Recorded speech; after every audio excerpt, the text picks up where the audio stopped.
وہ میں بٹن آن کر کے یوں کر دیتا ہوں, وہ بالکل ایسے شعلہ ہل بھی رہا ہے, بجھ بھی رہا ہے, تیز بھی ہو رہا ہے, بڑا. پھر ہم کیا کرتے ہیں, اس کے اوپر میں ہاتھ رکھتا ہوں, میں ہاتھ رکھتا ہوں. اب میں چاہوں نا, میں بہترین طریقے سے روحانی ٹوپی ڈرامے کا دھندا چلا سکتا ہوں, میرے پاس بہترین آپشن ہے, بہترین. تو اب میں کیا کروں, ہاتھ اور جل نہیں رہا. ابے بھائی لوگ کہیں گے یار, میں پھر کہوں بھائی یہی تو ہے اصل, تو میں بتانا نہیں چاہ رہا تھا آپ لوگوں کو کہ میں کیا ہوں, لیکن آج اللہ نے راز کھول دیا. یہ قدرت کی طرف سے, ہاتھ نہیں جل رہا. تو حالانکہ بھائی وہ خارق عادت کام نہیں ہے, وہ کیا ہے, وہ نظر کا دھوکہ ہے. اصل میں وہ اتنی اسٹائل سے انہوں نے وہ بیٹری اس کی لگائی اور وہ کرنٹ اس میں آ رہا جا رہا ہے کہ موم بتی لگتی ہے, حقیقت میں نہیں ہے. اس کو خارق عادت نہیں کہتے, اس کو تو جادو کہتے ہیں, نظر کا دھوکہ کہتے ہیں, ٹھیک ہے نا. نظر کا دھوکہ ہی. دیکھو رمضان میں نا تمیز سے آ کے بیٹھا کرو یہاں پہ, ٹائم نکال کے. رمضان اللہ کے لیے خاص کر دو, اس لیے جلدی یوں اٹھنا اور کروٹیں بدلنا اور بھاگنے کی کوشش نہ کرو, تمیز سے پراپر وے میں بیان سنا کرو بیٹھ کے, دلچسپی کے ساتھ سنا کرو, اور اس نیت سے کہ ہم نے یو ٹرن لینا ہے رمضان میں, پوری زندگی کیا کرنی ہے, بالکل بدل جانی ہے, بہت ہو گیا, ورنہ مر جاؤ گے تھوڑے دنوں میں. ابھی مرنے کے ٹائم 2-4 سال, 8, 10, 15, 20, اور کو جو غربت مہنگائی ہے اس کے حساب سے میرا خیال ہے زیادہ ٹائم ہمارا قبرستان جانے میں باقی بچا نہیں ہے. جیسے ہی ایئرپورٹ پہ اترا ہوں نا, سانس لینے میں مشکل ہونا شروع ہو گئی ہے, اتنی گندگی کراچی میں ماشاء اللہ, الحمدللہ, صلو علی الحبیب. اب میں زیادہ نہیں جاتا اس طرف. تو اب مسئلہ یہ ہے, اچھا جو جن کو مرنا چاہیے تھا وہ ماشاء اللہ زندہ بیٹھے ہوئے ہیں. طارق بھائی کو دیکھ لو آپ, 15-20 سال سے میں ان کو دیکھ رہا ہوں, بیمار ہیں, اور ابھی اطلاعی ان کے ساتھ کے جتنے تھے نکل لیے, جو صحت مند تھے, جو ان کی عیادت کرنے جاتے تھے, ان کو تسلیاں دیتے تھے. اور میں نے پھر پیش گوئی کی تھی, میں نے کہا جب تک پورا سیکٹر 10 مر نہیں جاتا آپ انشاءاللہ زندہ رہو گے, اور اب ماشاءاللہ زندہ ہیں. اللہ, یہ اللہ کی قدرت ہے بھائی, اور اللہ اور مزید لمبی زندگی دے انشاءاللہ. تو اب کیا ہے, یہ عمل کہلاتا ہے خوارق عادت. خوارق عادت یہ موم بتی والا نہیں, حقیقت میں آگ ہو, کوئی کیمیکل بھی نہ لگا ہوا ہو, پھر بھی انسان نہ جلے. اس کام کو سائنسدان نہیں مانیں گے کبھی بھی, سائنس انکار کرے گی, ایسا پاسبل نہیں ہے. لیکن یہ کون کر سکتا ہے, خدا. کیوں, جو کائنات کو پہلی مرتبہ پیدا کر سکتا ہے جب کچھ بھی نہیں تھا. اس وقت تو کچھ بھی نہیں تھا نا, تو اس کا مطلب اس کے کلمہ کن میں اتنی طاقت ہے کہ یفعل ما یشاء, وہ جو چاہتا ہے کر گزرتا ہے. پہلی مرتبہ ہر چیز کو اپنی قدرت سے پیدا کیا, اس کا مطلب وہ لاجک کا اور سبب کا محتاج نہیں ہے. یہ اللہ کے بارے میں بات ہو گئی. مخلوق یعنی میں اور آپ, ہم کچھ بھی کریں گے نا تو ہم سبب کے محتاج ہیں. ہم اگر پیاس بجھانا چاہتے ہیں تو ہمارے کلمہ کن میں وہ طاقت نہیں ہے کہ ہم کلمہ کن کی طاقت سے پیاس بولو بجھا دیں. ہمیں چلنا پڑے گا, پانی نکالنا پڑے گا, پینا پڑے گا, آخر میں الحمدللہ کہیں, کچھ کہتے ہیں کچھ نہیں کہتے, ایسے نہیں پیاس بجھے گی ہماری. تو یاد رکھو, دینداروں نے یہ کر دیا ہے کہ جو اللہ کے کام ہیں وہ اپنے ذمہ رکھ لیے ہیں, جو اپنے کام ہیں وہ کس کے ذمہ ڈال دیے ہیں, اللہ کے. تو پوری غزوہ تبوک اور سورہ انفال جو آج ہم نے پڑھی ہے, اس سے یہی سبق ہمیں ملتا ہے کہ جو انسانوں کے کام ہیں وہ انسان کرے گا, جو اللہ کے کام ہیں وہ کس پہ چھوڑے جائیں گے, وہ اللہ پہ. وہ آپ نے نہیں کرنے ہیں, وہ اللہ کی مرضی جب چاہے کرے. اب اسی میں یہ سمجھ لو, یہ جو معجزے اور کرامت ہے نا, یہ کہتے ہیں خوارق عادت. عادت سے ہٹ کے کوئی کام ہو جائے, تو کبھی یہ پیغمبر کے ہاتھ پہ ہوتا ہے, کبھی یہ کام ولی اللہ کے ہاتھ پہ ہوتا ہے. اولیاء کے ہاتھ پہ بھی ہوتا ہے اور ہوتا رہے گا قیامت تک. اس کی کوئی دلیل نہیں ہے کہ اب کرامتوں کا دروازہ بند ہو گیا, ناممکن ہے. یہ دعویٰ جہالت ہے. اس پر پوری امت کا اجماع ہے کہ جیسے پیغمبر کے ہاتھ پہ معجزے ہوتے ہیں, ایسے ہی اولیاء اللہ کے ہاتھ پہ کرامتیں ظاہر ہوتی ہیں. کوئی جاہل آدمی کرامت کا انکار کرے, وہ جاہل ہے ایک نمبر کا.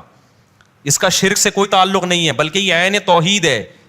توحید اس لیے ہے کہ کرامت کا ولی اللہ کے ہاتھ پہ جاری ہوتی ہے, لیکن جاری کرنے والا کون ہوتا ہے, اللہ ہوتا ہے. تو یہ تو اللہ کی قدرت ہے, ولی کی قدرت تھوڑی ہے. کرامت جب شرک ہوگی, جب ہم کہیں یہ ولی کا اپنا کام ہے, اس کی اپنی طاقت اور قدرت ہے, اپنی تھوڑی ہے. حضرت مریم کو بغیر شوہر کے بیٹا مل گیا, یہ حضرت مریم کی کرامت تھی. یہ شرک اس لیے نہیں ہے کہ یہ کام کرنے والا کون ہے, اللہ ہے. لوگ کہتے ہیں اس کا تو قرآن میں تذکرہ ہے اس لیے ہم مان لیتے ہیں. تو قرآن میں تذکرہ سے کیوں مان لیتے, کیا شرک قرآن کے کہنے سے مان لو گے؟ ظاہر ہے قرآن شرک کو پروموٹ نہیں کرتا. قرآن سے اس لیے مانتے ہیں کہ قرآن یقینی چیز ہے. تو کوئی بھی یقینی دلیل ہمارے پاس ہوگی, ہم کرامت کے واقعے کو درست مان لیں گے, بشرطے کہ دلیل کیا ہو, یقینی. اب شریعت ہی نے ہمیں بتایا ہے کہ اگر کوئی صادق نیک آدمی آپ کو خبر دیتا ہے, مستند آدمی خبر دیتا ہے, تو اس خبر کو آپ کو درست ماننا پڑے گا. اگر کسی ولی کی کرامت کی خبر آپ تک مستند ذرائع سے پہنچی ہے, چاہے وہ قرآن نہ بھی ہو, ذریعہ مستند ہو, تو پھر آپ کو اس کو ماننا پڑے گا. پھر یہ کہنا یہ منجن اور یہ دکانیں اور یہ بزرگوں کی دکانیں چل رہی ہیں, جہالت کی علامت ہے. سمجھتے ہو کہ نہیں سمجھتے ہو؟ ایسے بہت سارے اکابر کو, ہمارے بھی اکابر گزرے ہیں, بہت سارے علماء میں بہت سارے گزرے ہیں جن کی عجیب عجیب, ہمارے شیخ حضرت مفتی رشید احمد صاحب رحمہ اللہ کی عجیب کرامتیں ہیں کچھ, لیکن ہم ان کو بیان نہیں کرتے, کوئی فائدہ نہیں ہے. اصل تو شریعت کو فالو کرو, لیکن انکار کر دینا کہ مانتا ہی نہیں ہوں میں, تو یہ جہالت کی علامت ہے. ہاں, مستند ذریعہ اگر نہ ہو تو اس فیلڈ میں پھینکو بھی بہت بڑے بڑے پڑے ہوئے ہیں جو کرامتوں کے منجن بکتے ہیں باقاعدہ, تو وہ جاہل لوگ اس کو نقل کر رہے ہوتے ہیں. مستند ذریعہ سے ہوگا تو مانا جائے گا, مستند ذریعہ نہیں ہے تو نہیں مانا جائے گا, اس کو رد کر دیا جائے گا. جیسے میں بار بار بتاتا ہوں, شہداء کے خون کی خوشبو میں نے خود اپنی ناک سے ایک بار نہیں کئی بار سونگھی ہے. اب آپ کہو کہ میں نہیں مانتا, یہ اپنے بزرگوں کے منجن بیچتے ہیں. بہت سے ہمارے بزرگ شہید ہوئے ہیں, ان کے خون میں خوشبو تھی, تو کہتے ہیں یہ اپنے بزرگوں کے منجن بیچتے ہیں. تو بھائی آپ جہال, آپ کیوں انکار کر رہے ہو؟ اگر آپ میرا جھوٹا ہونا ثابت کر دو پھر تو ٹھیک ہے, جب ثابت نہیں ہے تو آپ بلا وجہ کیوں انکار کر رہے ہو؟ یہ تو ضد اور ہٹ دھرمی ہے. یا تو آپ کہو کرامت ہو ہی نہیں سکتی, تو پھر تو ٹھیک ہے. خیر, یہ ٹاپک الگ ہے. تو اب مسئلہ یہ ہے کہ خوب سمجھ لیں کہ رسول اللہ صلی اللہ علیہ وسلم نے جب مکہ میں دعوت دی ہے تو پوری دنیا, ایک طرف یہود و نصارہ جو برحق دین تھا لیکن تبدیل ہو چکا تھا, ایک طرف مشرکین مکہ, پوری دنیا. آپ کو ویژن کیا دیا گیا ہے؟ پوری دنیا میں دین کو آپ نے غالب کرنا ہے. یہ آپ صلی اللہ علیہ وسلم کا ہدف تھا. ٹائم کتنا دیا گیا؟ 23 سال. ویژن کتنا بڑا ہے؟ بولو نا, پوری دنیا. ٹائم کتنا تھوڑا ہے؟ 23 سال. نوح علیہ السلام کے پاس ویژن تھوڑا تھا, عمر کتنی تھی؟ 950 سال. 950 سال تو تبلیغ کے لیے عمر تھی, باقی اپنی اوریجنل عمر کتنی تھی اللہ ہی جانے. اگر نوح علیہ السلام والی عمریں اب بھی ہوتی کتنا مزہ ہوتا ہے یار. لوگ کہتے ہیں میرا بیٹا 500 سال کا ہو گیا, مفتی صاحب ختنے کرانے کا دل چاہ رہا ہے اس کا. ٹھیک ہے, ویسے بائی دا وے, اور ہر چیز ہی لیٹ ہوتی نا پھر. اور مفتی صاحب وہ میرا بچہ 600 سال کا ہو گیا, اس کے لیے کوئی رشتہ دیکھیں, کم از کم 450-500 سال کی لڑکی ہو, زیادہ چھوٹی. ہر چیز پھر اسی حساب سے چل رہی ہوتی. خیر, تو اللہ نے ہمیں اتنی سی عمریں دی ہیں, سارے کام فٹافٹ ہو رہے ہیں ہمارے, جلدی جلدی ہو رہے ہیں. اس لیے تو میں کہتا ہوں جلدی جلدی 4 شادیاں کر لو, تمہارے پاس نوح علیہ السلام والی عمر تھوڑی ہے. استغفر اللہ, خواتین بیٹھی ہوئی ہیں, نہیں کرو, جیسے چل رہے ہو ویسے ہی چلتے رہو. اچھا خیر, تو اب دیکھو رسول اللہ صلی اللہ علیہ وسلم کو جو ٹائم دیا گیا 23 سال اور ہدف دیا گیا پوری دنیا. تو اس میں کیا تھا, سمجھنے کی بات ہے. اس میں یہ تھا کہ نوح علیہ السلام کا کام تھا زبانی دعوت. زبانی دعوت 950 سال دیتے رہے, 40-50 سے زیادہ لوگ ایمان نہیں لائے. اللہ کو غضب آیا, پوری قوم کو تباہ کر دیا اللہ نے, نئی قوم پیدا ہوئی. لیکن محمد صلی اللہ علیہ وسلم جو ہے نا, وہ خاتم النبیین ہے. اللہ نے پیغمبروں کو جس مقصد کے لیے بھیجا, اس کی تکمیل کے لیے کس کو بھیجا؟ سید الانبیاء محمد صلی اللہ علیہ وسلم کو. یہ تکمیل تلوار کے بغیر ممکن تھی نہیں. کہ اب جو یہ دعوت ہوگی نا, دعوت, اس کے پیچھے کیا ہے؟ بولو نا, مجھے یہ بولو بھائی نا, میرا وہ بن چکا ہے, تو اس لیے بن چکا ہے, آپ لوگ بولتے نہیں ہو, خود ہی بول لیا کرو, تو مجھے یہ بولنا نہیں پڑے گا. تو اب اللہ نے چونکہ آخری نبی بنا کے بھیجا نا, اب اللہ نے کہا کہ اب نہیں ایسا ہوگا. یہ چونکہ لاسٹ میسنجر آف گاڈ ہے, اب ایسا نہیں ہوگا کہ یہ دعوت دیں, تمہاری مرضی ایمان لے کر آؤ, تمہاری مرضی ایمان نہیں لے کر آؤ, تم جیسے چاہو زندگی گزارو, کوئی بات نہیں, میں نیا پیغمبر بھیج دوں گا. اللہ نے کہا میں نیا پیغمبر نہیں بھیجوں گا, اب جو ہوگا یہ کر کے جائیں گے. لہذا 23 سال میں وہ کچھ کروا لیا گیا جو قیامت تک کے لیے کافی ہو گیا. 23 سال میں وہ کچھ کروایا گیا. اچھا, اس میں یہ لازمی ہے کہ ہمارے نبی صلی اللہ علیہ وسلم کو جو تلوار دی گئی, اس تلوار میں کسی کو جبرن مسلم نہیں بنایا گیا. یعنی تلوار کا مقصد یہ نہیں تھا کہ جو کلمہ نہیں پڑھتا وہ زبردستی کلمہ پڑھے. مطلب یہ ہے الاسلام یعلو ولا یعلی علیہ, تلوار اس لیے دی گئی کہ اب اسلام غالب ہو کے رہے گا, مغلوب ہو کے نہیں رہے گا. جس نے مندر جانا ہے ہماری حکومت میں جائے گا, وہ ہم مسجد اس سے پوچھ کے نہیں جائیں گے گورنمنٹ کی پرمیشن سے. نہیں ہے بات سمجھ میں؟ اب جس نے زنا کرنا ہوگا ہم پابندی لگائیں گے اس کے اوپر. کچھ پابندیاں تو ایسی ہیں جو غیر مسلموں پہ بھی لگیں گی, مسلموں پہ بھی لگیں گی. کچھ آزادیاں ایسی ہیں جو غیر مسلموں کو ملیں گی, مسلمانوں کو نہیں ملیں گی. ریاست کا لا کیا ہوگا؟ وہ اسلام ہوگا. اس میں آپ کی مرضی, آپ دین قبول کریں یا نہ کریں, آپ کی مرضی. وجہ کیا ہے؟ وجہ اس کی یہ تاکہ حق اور باطل صاف ستھرے ہو جائیں. کوئی اگر حق قبول کرنا چاہے نا تو اس کے لیے کوئی رکاوٹ نہ ہو. کیونکہ جب غیر مسلم کی حکومت ہوتی ہے پہلے زمانے میں خاص طور پر, تو حق اگر قبول کرنا چاہیں تو آپ کے لیے آسان نہیں. آپ دیکھو نا ہندوستان میں کیا ہوتا ہے, یہ تو کہتے بہت ہیں مذہبی آزادی, لیکن کوئی ہندو مسلمان ہو کے تو دکھائے. جو عذاب آتا ہے نا, جو مصیبت آتی ہے, بہت سے خاندانوں میں قتل کر دیتے ہیں. کہنے کو آزادی ہے, حقیقت میں آزادی نہیں ہے. تو 23 سال رسول اللہ صلی اللہ علیہ وسلم کو حکم دیا گیا آپ صبر کریں, کیونکہ نبی کو حکم ہے آپ گراؤنڈ ریئلٹی کو دیکھ کے زندگی گزاریں گے. گراؤنڈ ریئلٹی یہ کہہ رہی ہے کہ مسلمان بہت تھوڑے ہیں, اسلام کمزور ہیں, یہ تھوڑے مسلمان اتنے سارے لوگوں سے لڑ نہیں سکتے. اب مجھے ایک بات بتاؤ, اس وقت اگر کوئی کھڑا ہوتا کہ میں نظام تبدیل کروں گا طاقت سے, اور یہ ہم صبر کر کے جو بیٹھ گئے ہیں, مشرکین ہمیں آگ پہ لٹا رہے ہیں, انگاروں پہ لٹا رہے ہیں, اور ہمیں حکم دیا جا رہا ہے صبر کرو صبر کرو صبر کرو, ہم سسٹم کو تبدیل کریں گے, یا رسول اللہ ہمیں اجازت دے ہم مشرکین پہ حملہ کریں, اور مدد کہاں سے آئے گی؟ اللہ کی مدد آئے گی. تو ہم یہ کہتے کہ جو اس طرح کی بات کرے گا نا, لیبل بہت اچھا ہوگا, لیکن جو تھوڑی بہت مسلمانوں کی طاقت رہ گئی تھی اس کو بھی ختم کروا رہا ہے وہ. بالکل یہی کام آج ہمارے کنٹری میں ہو رہا ہے. یہی کام کیا ہو رہا ہے؟ جہاد کے نام پہ سسٹم تبدیل کرنے کی بات ہو رہی ہے. ہونا چاہیے. تبدیل کیسے ہو؟ کیا اپنی طاقت سے بڑھ کر آپ کام کرنا شروع کر دیں؟ اپنی طاقت سے بڑھ کر اگر آپ نے کام کرنا شروع کر دیا نا, تو جو تھوڑی بہت طاقت اور قوت رہ گئی ہے وہ بھی ملیا میٹ ہو جائے گی, ستیہ ناس ہو جائے گا اس کا. تو 23 سال میں 13 سال رسول اللہ صلی اللہ علیہ وسلم مکہ میں رہے. قرآن کی جتنی آیتیں وصبر, صبر کریں صبر کریں صبر کریں, صحابہ کو بھی وما صبرک الا باللہ, اللہ کی توفیق سے آپ کو صبر کی توفیق ملے گی. اور نبی صلی اللہ علیہ وسلم خوشخبریاں سنا رہے ہیں کہ ان قریب اللہ ہمیں فتح دے گا, غلبہ دے گا, لیکن ابھی کیا کرنا ہے؟ صبر صبر صبر. یہاں تک کہ مشرکین مکہ ہی نے آپ صلی اللہ علیہ وسلم کو مکہ سے نکالا. آپ خود نہیں نکلے, انہوں نے نکالنے پر مجبور کیا. ایک بڑی خاندانی پوائنٹ کی بات میں بیچ میں بتاؤں. دیکھو نبی صلی اللہ علیہ وسلم کا جب محاصرہ کیا نا مشرکین مکہ نے, عرب میں نا کچھ بڑے خاندانی قسم کی صفات تھیں.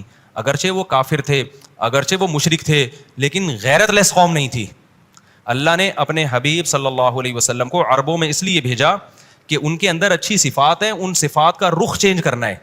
جو بغیرت لوگ ہوتے ہیں نا وہ دنیا میں کسی کام کے نہیں ہوتے, وہ اچھے ہو کے بھی خراب ہی ہوتے ہیں.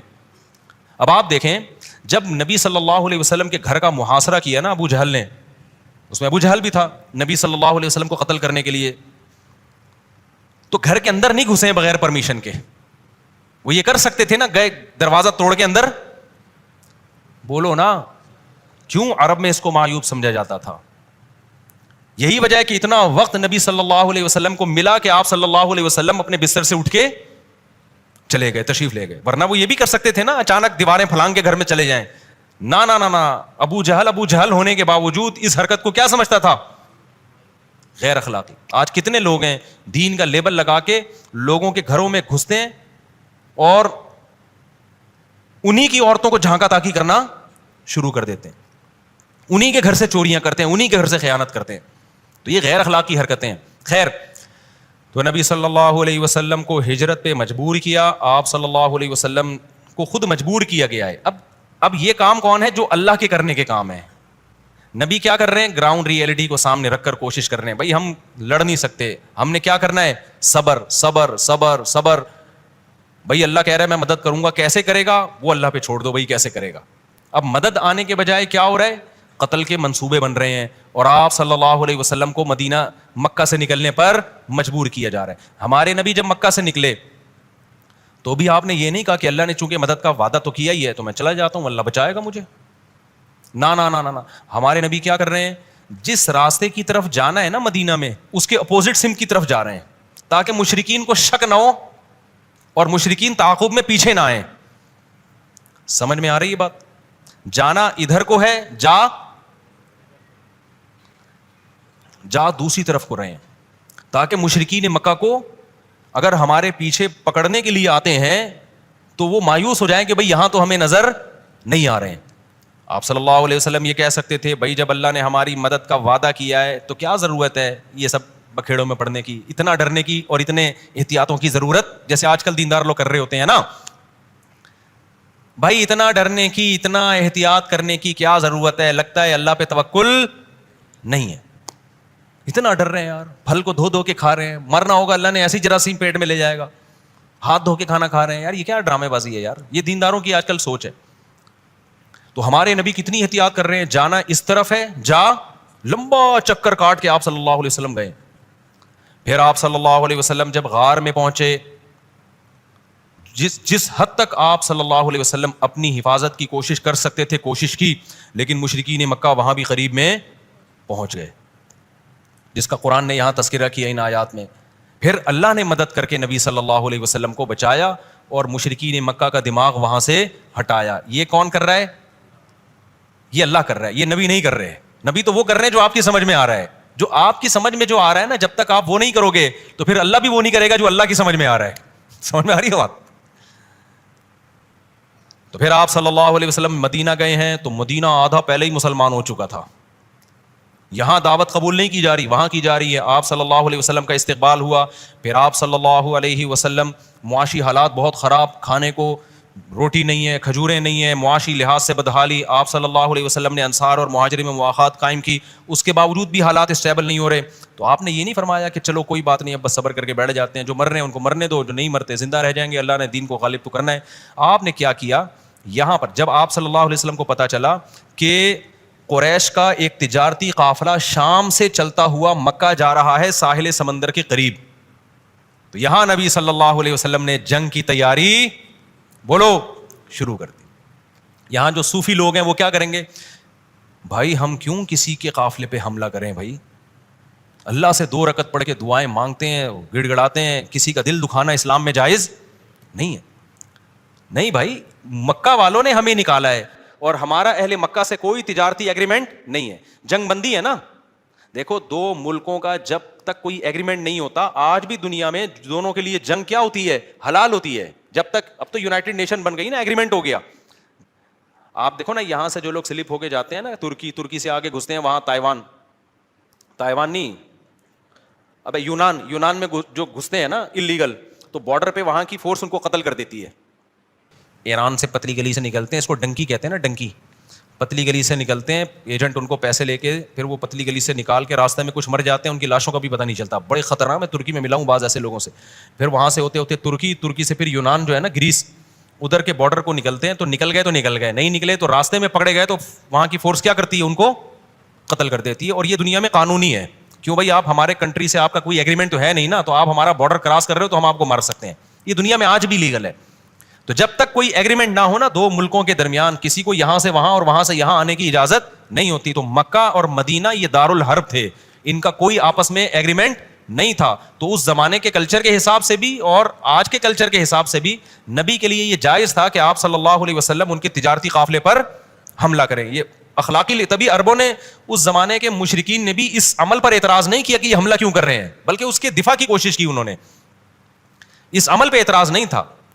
تو ہمارے نبی صلی اللہ علیہ وسلم نے کیا کیا کہ بھئی اب اپنے آپ کو معاشی لحاظ سے مضبوط کرنے کے لیے ہاتھ پہ ہاتھ رکھے ہم نے نہیں بیٹھ, جنگ کی تیاری کر. ہمارے ہاں بیلنس نہیں ہے کسی بھی چیز میں. میٹھے بنتے ہیں تو اتنے میٹھے کہ جو چاٹ کے ختم کر کے چلا جائے, اور کڑوے بنتے ہیں تو اتنے کڑوے کہ ایسا لگتا ہے کہ دینداروں کے پاس اخلاق نام کی کوئی چیز ہے ہی نہیں. ہمارے نبی کی سیرت میں آپ کو کیا ملے گا, بیلنس, انتہائی عمدہ اخلاق, جنگ کے موقع پر بہترین جنگ. تو آپ صلی اللہ علیہ وسلم نے صحابہ کو اکٹھا کیا, مخبری ہوئی, اپنے جاسوس بھیجے, پتا چلا جی تجارتی قافلہ آ رہا ہے شام سے, کہاں, مکہ کی طرف جا رہا ہے. آپ نے صحابہ کو حکم دیا چلو بھائی تیاری پکڑو, حملہ کریں گے. صحابہ تیار ہو گئے, 313 صحابہ تیار. تھوڑے سے صحابہ اس لیے کہ شبخون مارنے کے لیے, گوریلا وار کے لیے زیادہ افراد کی ضرورت نہیں ہوتی. 313 افراد کو جب نبی لے کر نکلے ہیں, اللہ کی قدرت دیکھیں. دیکھو نبی وہ کر رہے ہیں جو نبی کی سمجھ میں آ رہا ہے, اللہ کچھ اور کر رہا ہے. صحیح ہے نا؟ قرآن کی ان آیات میں بھی اللہ نے ذکر کیا, ہم کچھ اور کر رہے ہیں. ہم چاہ رہے ہیں کہ یہ حق اور باطل کا معرکہ ہو جائے, یہ صرف ایک گوریلا وار نہ ہو, باقاعدہ پراپر جنگ ہو. تو نبی 313 کا لشکر لے کے نکلے. وہ 313 ایک تجارتی قافلے پہ حملہ کرنے کے لیے بہت بڑی تعداد تھی. جب نکلے ہیں تو ادھر اطلاع ہو گئی مشرکین مکہ کو کہ نبی صلی اللہ علیہ وسلم کو علم ہو گیا ہے. تو ابو سفیان نے پیغام بھیجا ابو لہب ابو جہل کی طرف کہ بھائی ہمارے قافلے کی حفاظت کے لیے لشکر بھیجو. ادھر جناب ابو جہل اور یہ بڑے بڑے جو سردار تھے نا, انہوں نے تیاری پکڑنا شروع کر دی. اللہ کی قدرت کہ وہ قافلہ بچ کے آرام سے نکل گیا, یعنی راستہ چینج کر دیا انہوں نے, اور نبی صلی اللہ علیہ وسلم وہاں حملہ نہیں کر سکے. تو پیغام بھیجا ابو سفیان نے کہ ہم بخیر و عافیت نکل آئے ہیں, اب بلا وجہ فوج بھیجنے کی ضرورت نہیں ہے, جو ہمارا مقصد تھا پورا ہو گیا ہے. لیکن ابو جہل نے کہا نہیں, اب یہ کیونکہ بدر کے مقام پہ آ گئے ہیں نا 313, ان کو ہم نے واپس جانے نہیں دینا, اب ہم ان پہ حملہ کریں گے. اب یہ چیز صحابہ کے اگینسٹ جا رہی تھی, کیونکہ 313 کا مقابلہ 1000 کے ساتھ نہیں ہو سکتا, کیونکہ یہ 313 معاشی لحاظ سے بھی مضبوط تھے, کمزور تھے. ایک چھوٹا سا قافلہ جس پہ قبضہ کرنا تھا وہ بھی ہاتھ سے بولو نکل گیا. تو جو قوم معاشی لحاظ سے کمزور ہو, جو کھانے کی فکر میں کسی قافلے پہ حملہ کرنے کا ارادے سے نکلی ہو, وہ قوم ایک دشمن طاقت سے لڑ کیسے سکتی ہے. لیکن ہوا یہ کہ ابو جہل نے وہ پورا لشکر 1000 کا ساز و سامان کے ساتھ بھیج دیا اور بدر میں آمنے سامنے آ کے کھڑے ہو گئے. اب صحابہ کے پاس نہ واپسی کا آپشن اور اسباب کی دنیا میں نہ لڑائی کا آپشن تھا. میں اس لیے اتنی ڈیٹیل بیان کر رہا ہوں. آج جس پاگل کا موڈ اٹھتا ہے نا, وہ کہتا ہے یہاں بم پھاڑ دو, یہاں یہ کر دو, یہاں یہ کر دو, حکومت کو پلٹ دو, حکومت کو لڑ دو. او بھائی تیرے پاس ہے کیا؟ تو فوراً مثال دیتے ہیں صحابہ کے پاس کیا تھا. وہ 313 جب 1000 پہ آ سکتے ہیں تو ہم کیوں نہیں آ سکتے؟ تو سمجھ رہے ہو وہ لڑائی کس کی طرف سے ہوئی تھی؟ وہ اللہ کی طرف سے مقدر. صحابہ مجبور ہو گئے تھے لڑنے پر. پھر نبی صلی اللہ علیہ وسلم نے صحابہ کو جمع کیا, کیونکہ نہ اسلحہ ہے, نہ گھوڑے ہیں, نہ تلواریں ہیں, پیدل لوگ ہیں, اور وہ سامنے وہ پاورفل ایک جماعت ہے, کیسے لڑیں بھائی ان سے؟ کیونکہ اگر یہی کام کرنا ہوتا تو مکہ میں کر لیتے نا. لیکن میں نے بتایا نبی وہ کر رہے ہیں جو نبی کی سمجھ میں آ رہا ہے, اللہ وہ کر رہا ہے جو اللہ کی سمجھ میں آ رہا ہے. پھر وہی ہوا, صحابہ نے کہا ہم لڑیں گے, کوئی بات نہیں, ہماری جان چلی جائے. ہم وہ نہیں ہیں کہ جنہوں نے بنی اسرائیل نہیں ہے کہ اللہ نے کہا تھا نا, موسیٰ نے کہا تھا کہ لڑو, تو بنی اسرائیل نے کیا کہا تھا, اذهب انت وربک, اے موسیٰ تو جا اور تیرا رب جا, ہم دونوں یہاں بیٹھے ہوئے ہیں. تو یا رسول اللہ ہم ان لوگوں میں سے نہیں. اب مقابلہ شروع ہوا جس کا یہاں اللہ نے تذکرہ کیا ہے سورہ انفال میں کہ 313 اور 1000 کا لشکر آمنے سامنے آ کے کھڑا ہو گیا. اور وہ طاقت کے نشے میں انہوں نے باندیاں بھی نچوائی ہیں پہلے ابو جہل نے. عرب میں یہ دستور تھا, جنگ میں کیا ہوتا تھا, موسیقی, طبلہ اور باندیاں بھی ناچتی تھیں ان کو موٹیویٹ کرنے کے لیے. جو گناہگار لوگ ہیں ان کو موٹیویشن ملتی ہے طبلہ, سارنگی اور بیہودہ عورتوں کے ناچ گانے سے. اور مسلمان کو موٹیویشن کس سے ملتی ہے؟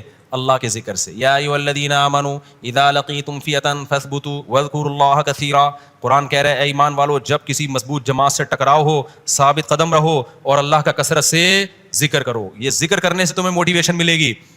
دیکھو دماغی سکون اللہ کے ذکر سے بھی ملتا ہے اور بہت سے لوگوں کو گانے بجانے سے بھی ملتا ہے. یہ ایسے ہی ہے کہ جیسے کسی کو شراب سے سکون ملتا ہے اور کسی کو سونے سے سکون. ٹینشن میں سو جائے گا, اٹھ کے ٹھیک ہو جائے گا, اور کوئی پیے گا تو ٹھیک ہوگا, سونے سے وہ ٹھیک نہیں ہوتا. تو یہ جو شراب سے ٹھیک ہو رہا ہے اس کی نیچر خراب ہو چکی ہے. جو سونے سے جس کا دماغ سیٹ ہو جائے نا, اس کی نیچر صحیح ہے. تو ایسے ہی دنیا میں بھی یہ اصول ہے کہ موسیقی کے جس کا دماغ سیٹنگ پہ آ رہا ہے نا, اس کا مطلب دماغ کی سیٹنگ خراب ہو گئی ہے اس کی. اب کیا ہوا ہے کہ جی 1000 کا لشکر, 313 کا لشکر. عرب بڑے عجیب قوم تھے. اللہ نے اپنے حبیب صلی اللہ علیہ وسلم کو عربوں میں ایسے ہی نہیں بھیج دیا, کیونکہ اللہ جانتے تھے یہ جتنے بھی برے ہیں یہ ٹھیک ہو گئے نا, تو ان سے زیادہ ٹھیک بھی پھر کوئی نہیں ہو سکتا. ابھی آپ کو ایک مدینہ کا واقعہ سناؤں میں. ہم مسجد نبوی صلی اللہ علیہ وسلم میں بیٹھے ہوئے تھے, تو میرے شیخ استاذ بھی میں ان کے ساتھ تھا. تو ہم عصر سے پہلے وہاں جا کے نا, جو قدیم مسجد نبی جو اوریجنل نبی کے دور میں تھی, وہ کوشش ہوتی ہے وہاں جا کے بیٹھنے کی. تو وہاں بیٹھے ہوئے تھے, تو میں نے دیکھا 2 عربی جو ہے نا مدینہ منورہ کے مقامی, وہ ہمارا بہت اکرام کر رہے ہیں. ایسے جھک جھک کے مل رہے ہیں اور افطاریاں لا کے وہ رکھ رہے ہیں. وہیں کے مقامی تھے اور بڑی اونچی فیملی سے ان کا تعلق تھا. میں ان کس فیملی سے تعلق تھا میں نام نہیں بتاؤں گا, اس میں کوئی مصلحت ہے نا, کس کے ساتھ ان کا ریلیشن ہے قریبی. تو بڑے اچھے خاندان کے وہیں کے مقامی, بہت خدمت کر رہے ہیں. میں نے کہا یار یہ ان کو ہو کیا گیا ہے. اچھا میرا نام بھی جانتے ہیں, کہتے ہیں شیخ مفتی طارق مسعود. میں نے کہا نعم, ٹھیک ہے نا. اچھا ہمارے استاذ کی بھی بڑی خدمت کر رہے ہیں. بھائی میں حیران یار ان کو ہو کیا گیا ہے, اتنی محبت. پھر افطاری کے وقت میں نا لقمہ بنا کے کھلا رہے ہیں مجھے بھی اور استاذ کو بھی. ہمارے عربی لوگ نا کسی کو لفٹ نہیں کراتے, جو سعودی عرب میں رہا ہے نا ان کو پتا ہے, اور سعودی بھی ہو اور اتنی بڑی فیملی سے تعلق بھی ہو. اچھا لقمہ بنا کے کبھی پنیر لا کے رکھ رہے ہیں, کبھی کیا رکھ رہے ہیں. تو میں نے پھر پوچھا, میں نے ساتھیوں سے پوچھا بھائی یہ اتنا فری کیوں کرا رہے ہیں. پھر انہوں نے خود بتایا. انہوں نے کہا بھائی ہم یہاں تبلیغ سے جڑتے ہیں, تبلیغ والوں کے ساتھ. انتم اخرجتمونا من الضلالۃ الی الہدایہ, یہ اس کے الفاظ. تم وہ لوگ ہو جنہوں نے ہمیں گمراہی سے ہدایت کی طرف نکالا ہے, یعنی تبلیغ والے. تو ہم بھی چونکہ پاکستان سے ہیں نا, نسبت ہماری بھی انہوں نے پاکستان سے جوڑ دی نا تبلیغ سے, کہ ہم تو گمراہی میں جا رہے تھے, تبلیغ والے آئے ہمیں اللہ کے راستے میں جوڑا اور ہم گمراہی سے نکل کے کدھر آ گئے, ہدایت کی طرف. تو اب جو بھی پاکستانی ان کو لگے گا نا تھوڑا سا پکڑی شکڑی, تھوڑا سا تبلیغی اسٹائل, وہ اس کا یہی اکرام کرتے ہیں. یہ میں ابھی جو آپ کو بتا رہا ہوں نا وہ جذبات نہیں بن رہے. جب یہ سن رہا تھا نا میں ان سے, تو جو اس وقت میرے جذبات تھے نا وہ میں بیان نہیں کر سکتا. میں اپنے آنسوؤں کو چھپا رہا تھا ان سے, اور کافی دیر تک میرے آنسو بہتے رہے ہیں کہ یار کیسے خاندانی لوگ ہیں. ہمارے یہاں کسی کو پکڑ کے سہروزہ لگا دو, انسان کا بچہ بن بھی جائے گا نا پھر بھی بھول جائے گا. آپ ملے نا یار تو نے میرا بیان سن کے داڑھی رکھی ہے, تو کیا ہو گیا, رکھ لی تو ایسے کرے گا نا, تو کیا ہو گیا بھائی. آپ نے میرا بیان سن کے سنا ہے کہ کوئی اللہ نے توبہ کی تو ہاں دے دی تھی, تو وہ تو بہت ہیں دنیا میں, تو کیا کریں, بھول جاتے ہیں نا. میں نے کہا بھائی ہم نے ڈائریکٹ اس کو دعوت بھی نہیں دی ہے, دعوت دی تبلیغ والوں نے, اور فائدہ کس کو ہو رہا ہے ہر پاکستانی مولوی کو وہ عزت دے رہے ہیں, اکرام کر رہے ہیں, کھجوریں پنیر میں اور مکھن میں ڈبو کے کھلا رہے ہیں. ہم نے کہا وہاں حاجی عبدالوہاب صاحب زندہ باد. قربانی تو وہ دے کے گئے, پیڑے کون کھا رہا ہے, قربانی تو حاجی صاحب دے کے چلے گئے نا, حضرت حاجی عبدالوہاب رحمۃ اللہ علیہ. پیڑے کون کھا رہا ہے, بعد والے, ہم جیسے نالائق کیا کر رہے ہیں, پیڑے کھا رہے ہیں. لیکن میں نے کہا ان کے جذبے کو دیکھو یار, مدینہ منورہ کے ہیں یہ, اتنی اونچی فیملی سے ان کا تعلق ہے, لیکن ان پر کسی نے تھوڑا سا احسان کر دیا تو اب یہ احسان فراموشی بولو نہیں ہے. یہ اٹ از کالڈ خاندانی, سمجھتے ہو. تو اللہ تعالیٰ نے اپنے حبیب صلی اللہ علیہ وسلم کو جس قوم میں بھیجا نا, اس قوم میں کچھ واقعی خصوصیات تھیں جن کی وجہ سے اللہ نے عربوں کی سلیکشن کی ہے. تو خیر اب کیا ہوا, دونوں طرف کی فوجیں جب آمنے سامنے کھڑی ہوئی ہیں, تو عربوں میں ایک عادت تھی کہ بھائی جنگ شروع ہونے سے پہلے جو قوم کے بڑے بہادر ترین لوگ ہیں نا, پہلے ان کے بٹوین مقابلہ ہوگا. یہ بٹوین میری بنائی ہوئی انگلش ہے, ان کے بٹوین کیا ہوگا, مقابلہ ہوگا. مجھے پتا ہے یہاں بٹوین کا لفظ استعمال نہیں ہوتا, لیکن میں جان کر استعمال کر رہا ہوں. کچھ لفظ غلط ہوتے ہیں لیکن استعمال میں مزہ بہت آتا ہے. خیر اب کیا ہوا ہے کہ یہاں سے جو عرب کے, قریش کے اور ہاشمی, یہ بڑے بڑے 3 سردار, عتبہ ابن ولید تھے, مجھے نام ابھی ہر سال بیان کرتا ہوں پھر بھول جاتا ہوں, ایک کا نام یاد رہ جاتا ہے, عتبہ بن ولید, اور 2 اور سردار تھے. یہ تینوں نکلے. تینوں جب نکل کے آئے ہیں نا مشرکین مکہ کی طرف سے, تو تینوں نے نعرہ لگایا حل من مبارز, کوئی ہے ہمارا مقابلہ کرنے والا. یہ بڑے دل گردے کی بات ہوتی ہے. تو ایسا ہی ہوا. اب دیکھو یہ 3 بہادر نکلے ہیں اور انہوں نے کہا حل من مبارز, کوئی ہے ہم سے مقابلہ کرنے والا. کتنی بہادری کی بات ہے. کیا مطلب, جو ہمارے مقابلے میں آئے گا, پہلی بات وہ چھوٹا آدمی نہیں ہوگا, وہ بھی ہم جیسا بہادر اور لڑاکا ہوگا, اور جب تک ہم دونوں میں سے کوئی قتل نہ ہو جائے جنگ کا آغاز نہیں ہوگا. کیسی طاقتور قوم تھی جس کا رسول اللہ صلی اللہ علیہ وسلم سے مقابلہ. اور اسلام دیکھو قوم پرستی کے کتنا خلاف ہے. پہلی لڑائی تھی اسلام میں یہ بڑی لڑائی.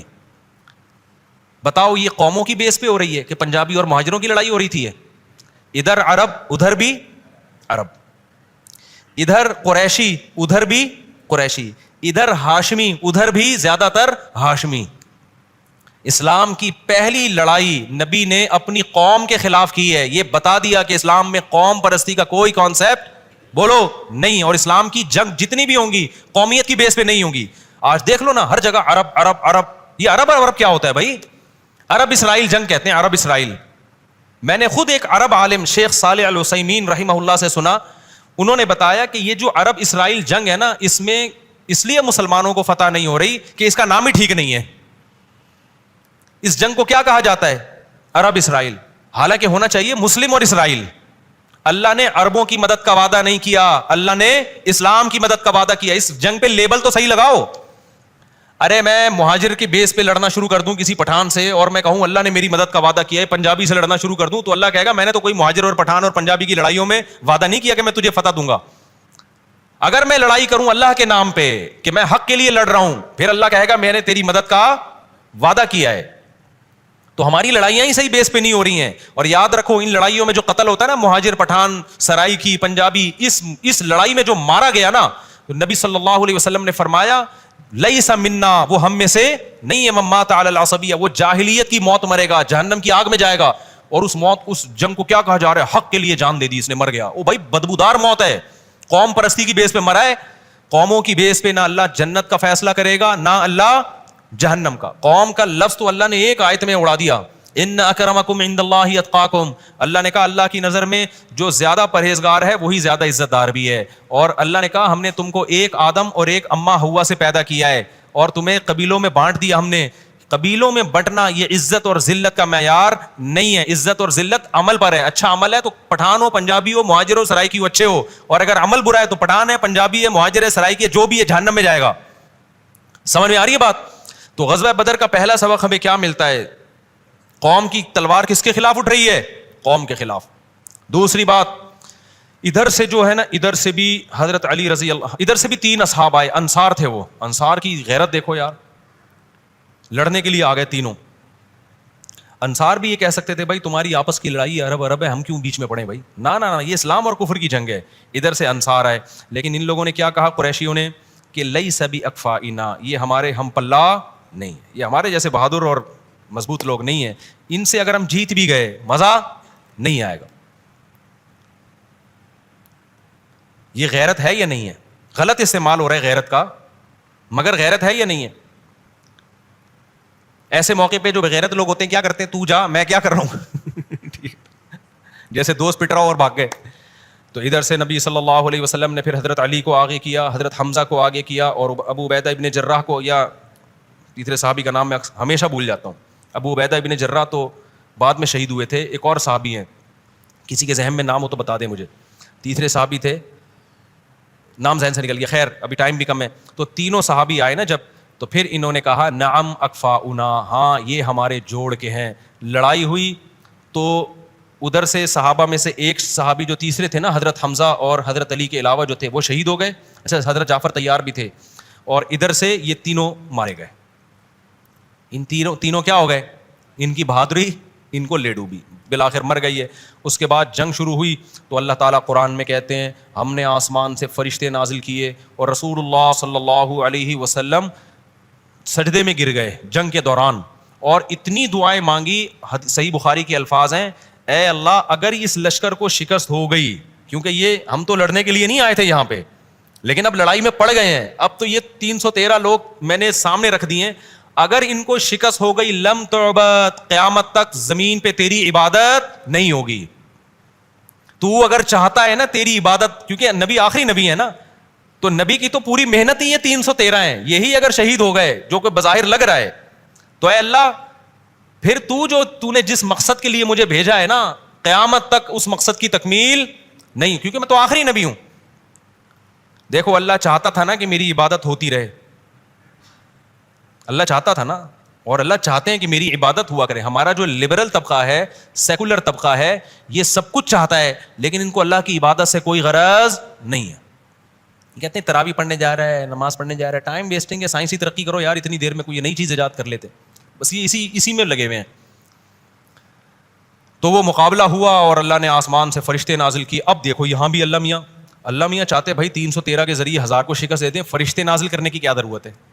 لیکن اللہ تعالیٰ بھی جس حد تک کام اسباب کے ذریعے ہو سکتا ہے نا, اللہ بھی کیا کرتے ہیں, اسباب ہی اختیار کرتے ہیں. یعنی اللہ میاں کی بھی یہی عادت ہے, کرامتیں بھی دکھا رہے ہیں تو فرشتے نازل کر کے, معجزے بھی دکھا رہے ہیں تو فرشتے نازل کر کے. بھائی افراد آئیں گے وہ لڑیں گے تمہاری طرف سے. بالآخر ان کو شکست ہوئی اور 70 بڑے بڑے سردار مارکیٹ سے ہمیشہ کے لیے شارٹ ہو گئے.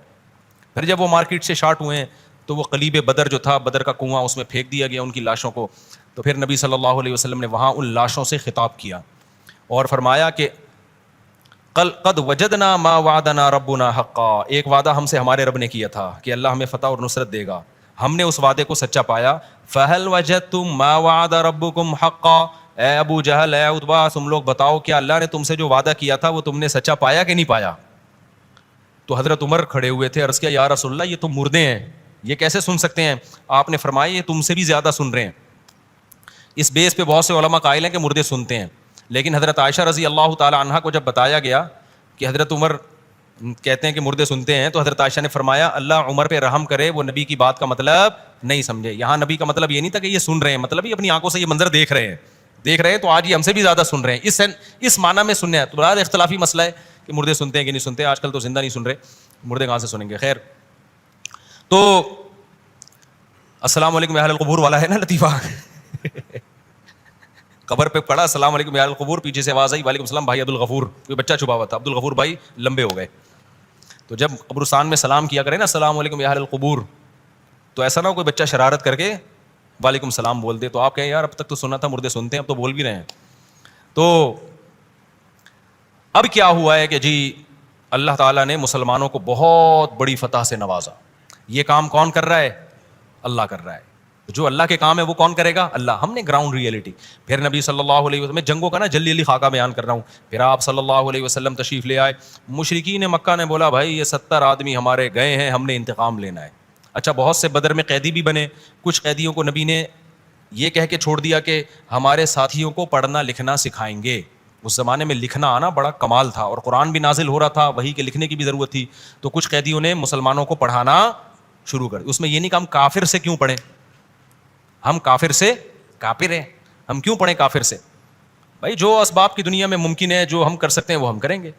تو اس میں آپ صلی اللہ علیہ وسلم کے سگے چچا حضرت عباس بھی قید ہو کے آئے تھے. اچھا, حضرت عمر بڑے غیرت والے تھے. حضرت عمر سے جب مشورہ لیا گیا کہ ان قیدیوں کا کیا کریں, حضرت عمر نے فرمایا جو جس کا رشتہ دار ہے نا اس کو اس کے حوالے کر دیا جائے, وہ اس کی گردن اڑا دے, تاکہ قوم پرستی کا بالکل ہی جڑ سے, حالانکہ اتنا بھی جڑ سے خاتمہ مناسب نہیں ہے.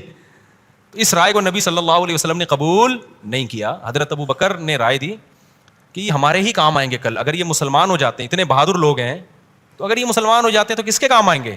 یہ ہمارے کام. اور واقعی ایسا ہوا, حضرت عباس بھی مسلمان ہوئے, حضرت ابو سفیان تو اس جنگ میں نہیں تھے لیکن وہ بھی مسلمان ہوئے بعد میں. تو آپ کبھی جاؤ نا یار, یورپ جاؤ, اسپین جاؤ, اور کبھی ہسٹری پڑھو. خدا کی قسم ایسا شاندار ماضی تھا نا ہمارا. دیکھو دنیا میں حکومت 3 قوموں نے کی ہے, اور بڑے خاندانی طریقے سے.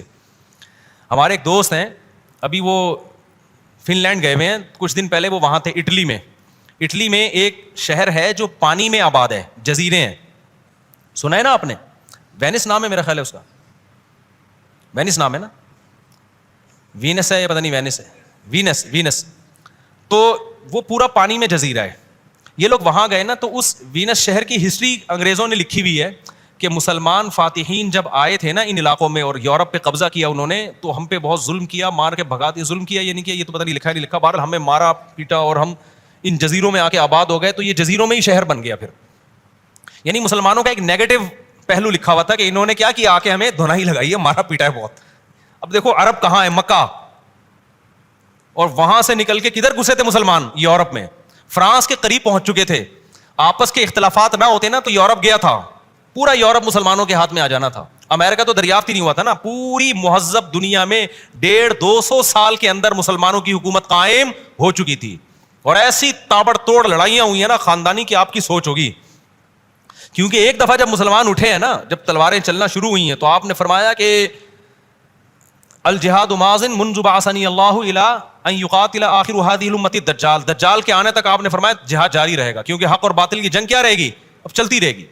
تو مسلمان اٹھے, پھر وہ تھوڑے تھوڑے لوگ, طارق بن زیاد کے ساتھ بہت تھوڑا سا لشکر تھا, اور یہ جرمنی اور یہ جو ان لوگوں کی حکومتیں تھیں نا, جرمن کی بہت بڑی ریاست تھی اس وقت. ان کو کہا کچھ اور جاتا تھا لیکن تھے یہی نہیں کہ رومی کہا جاتا تھا ان لوگوں کو. تو یہ ساری یورپ کی ریاستوں میں مسلمانوں نے قبضہ کیا. خیر, تو وہاں انہوں نے ہسٹری میں یہ لکھا ہوا ہے کہ مسلمان فاتحین یہاں آئے تھے اور لڑائی کر کے ہم بھاگ گئے, تو عیسائیت کو بچانے کے لیے ہم نے ان جزیروں میں آ کے پناہ لی, تو اب ایک نیا شہر آباد ہو گیا. تو ایک نیگیٹو وے میں لکھا ہوا ہے. تو مجھے جس نے بتایا نا, کہ یہاں مسلمانوں کے خلاف لکھا ہوا ہے. میں نے کہا ان سے بولو کہ جب عیسائی یہاں آئے تھے تو کیا الیکشن کے ذریعے ان کی حکومت قائم ہوئی تھی؟ انہوں نے یہ علاقے یہودیوں سے چھینے تھے. آئی بات سمجھ میں؟ انہوں نے کون سے یہ الیکشن کروا کے یہودیوں نے ان کو صدر بنا دیا تھا, بادشاہ بنا دیا تھا. عیسائی دنیا جو تھی نا, شام سعودی عرب کے شمال کی جانب نا, نارتھ کی جانب ہے شام, اور سعودی عرب کے جو مغربی جانب ہے مصر, اور اسی کے بیچ میں اسرائیل ہے. تو یہ سارے پیغمبر تو اس بیت المقدس میں آئے نا, فلسطین میں. تو وہاں یہودیوں کا مرکز تھا, وہاں عیسائیوں کا مرکز بنا, اور عیسائی فاتحین وہاں سے علاقے فتح کرتے کرتے یورپ میں داخل ہوئے, اور وہ تمام علاقے کس سے چھینے؟ انہوں نے یہودیوں سے چھینے. تو جو کام آپ نے یہودیوں کے ساتھ کیا تھا وہ اگر مسلمانوں نے آپ کے ساتھ کر لیا تو کائنڈلی اس پہ آپ ٹینشن نہ لیں, اس میں مسلمانوں کو نیگیٹو اس میں یاد نہ کریں. اب سوال پیدا ہوتا ہے عیسائیوں نے یہودیوں پہ ظلم کیا تھا, یہودی خوش ہو جائیں گے کہ یار اس کا مطلب ہمارے اوپر عیسائیوں نے ظلم کر کے ہم سے علاقے چھینے تھے, تو مفتی طارق مسعود صاحب ہمیں فیور دے رہا ہے. خدمت میں عرض کروں گا کہ یہودیوں کو کون سا یہ گریوی یا زکات میں کسی نے دیے تھے یہ علاقے؟ یہودیوں نے بھی تلوار کے زور سے یہ علاقے چھینے تھے. نہیں یاری بات, یہ علاقے جو یہودیوں کو ملے تھے نا, وہ داؤد علیہ السلام کے زمانے میں جنگیں ہوئی تھیں. آج یہودیوں کی کتابیں خود بتاتی ہیں جنگیں ہوئی تھیں, لڑائیاں ہوئی تھیں. سب سے پہلے تو فرعون کی جو حکومت مصر میں قائم ہوئی, موسیٰ علیہ السلام کے ذریعے اللہ نے اس حکومت کو ختم کیا. پھر یہودیوں کو حکم دیا کہ شام پہ قبضہ کرو, ارض مقدس پہ قبضہ کرو. یہودیوں نے کہا ہم نہیں کریں گے. اللہ نے ان کو سزا دی, 40 سال وادی تیہ میں رہے. یہ سب باتیں یہودیوں کی کتابوں میں ہیں. پھر نئے پیغمبر آئے, ان کی قیادت میں یہودیوں نے جہاد کیا, لڑائی کی. اسی فوج میں حضرت داؤد علیہ السلام تھے جنہوں نے جالوت کو قتل کیا. پھر جب داؤد علیہ السلام نے جالوت کو قتل کیا تو اللہ نے داؤد علیہ السلام کو پیغمبر بھی بنایا اور یہودیوں کا کمانڈر بھی بنایا. پھر داؤد علیہ السلام کی قیادت میں تبلیغی جماعتیں نہیں بھیجی گئی ہیں. یہ ایسا نہیں ہوا کہ پوری دنیا میں درس قرآن کی محفل ہو, تلوار دی گئی ہے اور گھوڑے دیے گئے ہیں کہ اور لوہا ہاتھ میں نرم کر دیا گیا, کیونکہ جنگوں میں سامنے سے بھی تیر تلواریں آتی تھیں. تو اللہ نے داؤد علیہ السلام کے ہاتھ میں سونے کو پگھلا دیا, لوہے کو پگھلا دیا کہ لوہے کی زرہیں بنائے, جنگی ٹوپیاں پہنے تاکہ تلواروں کا مقابلہ ہو, تلواریں سے آپ بچ سکیں. تو داؤد علیہ السلام نے پھر کیا کیا ہے؟ وہی کیا ہے جو پھر بعد میں مسلمانوں نے کیا ہے. ٹھیک ہے, نہیں آئی بات سمجھ میں؟ تو اگر اعتراض کرنا ہے تو پھر یہودی پہ بھی عیسائی پہ بھی ہو, اور نہیں کرنا تو تینوں پہ کوئی اعتراض نہیں بنتا. تو ہم بتاتے ہیں تینوں پہ کوئی اعتراض کیوں نہیں بنتا. اس لیے نہیں بنتا کہ اللہ تعالیٰ نے جب پیغمبروں کو دنیا میں بھیجا ہے تو یہ زمین کا مالک کون ہے؟ اللہ ہے. اللہ کہتے ہیں کہ جو باطل ہے اسے زمین میں رہنے کا حق ہے, زمین پہ حکومت کا اسے حق نہیں ہے. یہ اللہ کا نظام ہے. لوگ کہتے ہیں نا محمد بن قاسم ہندوستان آیا, راجہ داہر سے لڑا, تو وہ کون تھا؟ زمین تو راجہ داہر کی تھی, وہ عرب کیوں آ گیا وہاں لڑنے کے لیے؟ زمین نہ راجہ داہر کی تھی نہ راجہ داہر کے ماموں کی تھی, زمین کسی کی بھی نہیں ہے. زمین کس کی ہے؟ اللہ کی ہے. اور اگر آپ علاقے کے لحاظ سے کہنا چاہتے ہو تو علاقے میں بھی تو وہ بھی تو کہیں بعد میں, اصل تو آدم علیہ السلام جہاں پیدا ہوئے تھے اصل تو ہم وہاں کے ہیں, یہ تو سارے وہاں سے ٹریول کر کے گئے ہیں. تو راجہ داہر کے جو ہندوستان میں حکومت ملی تھی سندھ میں, وہ بھی الیکشن کے ذریعے نہیں ملی تھی, وہ بھی اس نے تلوار لے کے ہندوؤں پہ زبردستی قبضہ کیا تھا. اس زمانے میں تو یہ تھا جس کی لاٹھی اس کی بھینس, جو پاورفل ہے وہ آئے گا. اب دیکھا یہ جائے گا کہ پاور میں آ کون رہا ہے, حق آ رہا ہے یا باطل آ رہا ہے. راجہ داہر نے بھی تلوار کی طاقت سے حکومت کی تھی, محمد بن قاسم نے بھی تلوار کی طاقت سے حکومت کی تھی, لیکن راجہ داہر نے جب تلوار کی طاقت سے حکومت کی, ہندوؤں کی تاریخ بتاتی ہے کہ ہندوؤں پہ ظلم کیا اس نے, بت پرستی کو پروموٹ کیا, اور جو سوسائٹی میں عورتوں پہ ظلم ہوتا تھا, یہ جو آپ ماضی اٹھا کے دیکھیں نا, شوہر مر گیا تو عورت کو بھی آگ میں جلا دیا جائے, یہ ساری رسومات تو اس وقت سے چلی آ رہی ہیں. جب محمد بن قاسم گیا ہے اس نے ایسا عدل کا نظام قائم کیا ہے. ہندوؤں کی تاریخ بتاتی ہے, یہ میں نہیں کہہ رہا کہ آج دیکھو ہندوؤں نے نا محمد بن قاسم کی تصویریں اب تک بنائی ہوئی ہیں, حالانکہ اس زمانے کی فاتحین کی تصویریں ہمیں نہیں ملتی, لیکن ہندوؤں نے محمد بن قاسم کی پوجا شروع کر دی تھی, اس سے عقیدت اور اس سے محبت میں. تو دنیا میں کوئی ملک کسی کا نہیں ہے کہ یہاں کی قوم ہے, قوم کچھ بھی نہیں ہوتا. اگر قوموں کو دیکھو گے نا تو پاکستان کا جو وزیر اعظم ہے, یا تو مہاجر ہوگا تو پنجابی کو اعتراض ہوگا, پنجابی ہوگا تو سرائکی کو اعتراض ہوگا, سرائکی ہوگا تو پٹھان کو اعتراض ہوگا, پٹھان ہوگا تو سندھی کو اعتراض ہوگا, سندھی ہوگا تو بلوچی کو اعتراض ہوگا, کیونکہ ہر الگ الگ قوم ہے. لیکن ہم دیکھتے ہیں کہ یار کسی بھی قوم کا بنے پاکستانی ہے تو ٹھیک ہے. تو پاکستانی کیا ہوتا ہے؟ یہ تو لکیریں آپ نے بنائی ہوئی ہیں نا. میں پاکستان کے وجود کا قائل ہوں, لیکن یہ جو لکیریں ہم نے بنائی ہوئی ہیں اور اس بیت پر ہم نے قومیں بنا لی ہیں, یہ ہماری فرض کردہ ہیں, یہ خدا اور نیچر کی بنائی ہوئی نہیں ہے. نہیں آ رہی میرا خیال ہے. تو اب جنگ دو ہی بیس پر ہوگی کہ جنگ لڑنے والا کون ہے. تلوار اٹھانے والے اہل حق ہیں تو ان کو حق ہے, اور تلوار اٹھانے والے اہل باطل ہیں تو ان کو حق نہیں ہے. یہ اسلام کا نظریہ ہے, اور اس کو یہودی بھی مانتا ہے, عیسائی بھی مانتا ہے. تو اسی بیس پر مسلمانوں کی جنگیں ہوئی ہیں. سمجھتے ہو کہ نہیں سمجھتے؟ تو اب پہلے یہودیوں نے حکومت کی, اور اچھا یہ بھی آسمانی مذاہب کے برحق ہونے کی دلیل ہے, کیونکہ جب موسیٰ علیہ السلام آئے نا, بنی اسرائیل انتہائی کمزور تھے, لیکن آپ دیکھو اللہ نے پوری دنیا پہ یہودیوں کو حکومت دے دی. تو آپ کیا سمجھتے ہو کہ یہ آسانی سے مل گئی ہوگی؟ بہت زبردست خونخوار جنگیں ہوئی ہیں, لیکن ان جنگوں کے پیچھے موٹیویشن کیا تھی؟ پیغمبروں کی دعوت. اتنی زبردست موٹیویشن نہ ہو تو جنگوں میں کامیابی ممکن نہیں ہے. سب سے بڑی ریاست کس کی قائم ہوئی تھی؟ یہود. تبھی تو یہودی اس کے پیچھے پڑے ہوئے کہ یار ہم نے پوری دنیا میں بدماش بن کے زندگی گزاری ہے, ابھی ہم اتنے سے کیوں ہو گئے؟ اب وہ چاہ رہے ہیں کہ اسرائیل ان کے پاس آئے, بیت المقدس ان کے پاس آئے, ان کا جو اول قبلہ تھا وہاں سے ہم دوبارہ سے آغاز کریں, اور داؤد علیہ السلام اور سلیمان علیہ السلام کے دور میں جو ہماری اتنی بڑی حکومت اور ان کی تاریخیں بتاتی ہیں نا قائم ہوئی تھی, ہم دوبارہ قائم کریں. جبکہ اللہ کیا کہتا ہے کہ بھائی جب تم نااہل ہو گئے تو ہم نے تم سے خلافت لے کے عیسیٰ ابن مریم کو دے دی, جو عیسائی جو حضرت عیسیٰ کو فالو کریں گے ان کو دے دی. پھر اللہ نے کیا کہا کہ جب عیسائیوں کے دین میں تحریف ہو گئی, وہ زنا اور شراب کی طرف لگ گئے, اغلام بازی کو آج دیکھو ان لوگوں نے لیگل کر دیا ہے, ان تمام چیزوں کی طرف لگ گئے, اور عیسیٰ ابن مریم کو اللہ کا بیٹا کہنا شروع کر دیا, ان کی تعلیمات مس ہو گئیں. تو پھر اللہ نے محمد صلی اللہ علیہ وسلم کو بھیجا, اور اب خلافت کس کے حوالے کر دی گئی ہے؟ اہل اسلام کے حوالے کر دی. تو 1920 یا 23 میں خلافت کا خاتمہ ہوا ہے, 20 میں تقریباً. آپ کو پتہ ہے آج امریکہ سپر پاور ہے, کل رشیا سپر پاور تھا. چند سال پرانی بات ہے, تھوڑا سا پیچھے جائے نا 1920 تک, تو سپر پاور کون تھا پتہ ہے آپ کو؟ مسلمان تھے. 40-50 کنٹری, بلکہ اس سے بھی زیادہ, یہ ہماری کسٹڈی میں تھے. پہلی جنگ عظیم میں برطانیہ نے خلافت عثمانیہ پہ حملہ کے لیے بحری بیڑا بھیجا تھا, تو اس کو ہماری فوجوں نے کیا کر دیا تھا؟ آج تصور ہے کہ برطانیہ بحری بیڑا بھیج رہا ہے اور ہماری فورسز, ہے ممکن ہے لیکن بہت مشکل ہے. تو اتنا بڑا بحری بیڑا تھا, اور جو ہماری خلافت تھی نا, جس کو گریٹ اتھیمین کہتے ہیں یہ انگریز, پتہ نہیں انگلش میں کیا پروناؤنسیشن ہے, انہوں نے اس کو واپس کر دیا تھا. یہ تو پہلی جنگ عظیم میں ہم جرمنی کے اتحادی بن گئے تو مار کھا لی, جرمنی پٹا تو ہم بھی پٹ گئے, ٹھیک ہے نا.